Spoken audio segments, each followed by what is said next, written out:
Guys, luto tayo ng chicharon.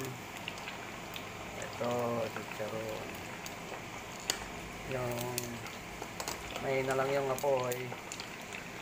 Tapos ito yung unang salang natin, mga kabindot, no?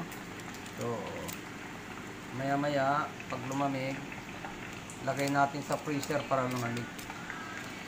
Tapos piprito natin ulit pagka malamig na siya.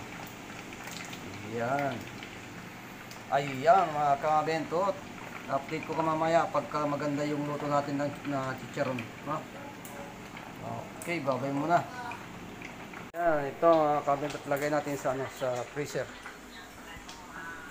Lagay natin sa freezer. Yan, dito sa loob ng freezer para lumamig yan. Pagka malamig, ayan, ayan. Ayan, ito na guys. Medyo malamig na siya. May kalahating oras na nakalagay sa freezer, kaya piprito na natin. Kumukulo na rin itong itong mantika.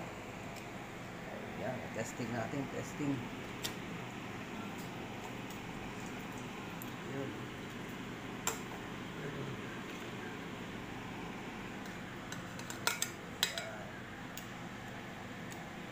Hindi pa ganong kumukulo. Hindi pa siya ganong kumukulo. Ayan, update ko kayo mga kabentot pagka ayos ba itong ginagawa natin. Ayan. Ayan guys, ito na mga kabentot, ito na yung chicharon. Hindi naman katulad yung nabibili, pero ayos na to. Yun o. So, tikman natin. Tikman natin.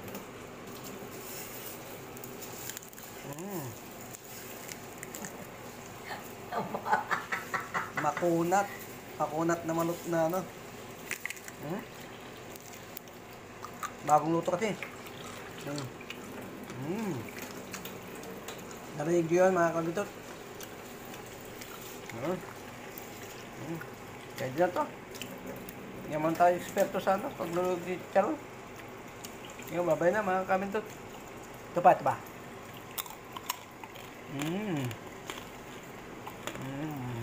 Sarap. Tapos may sausawang suka na medyo maanghang.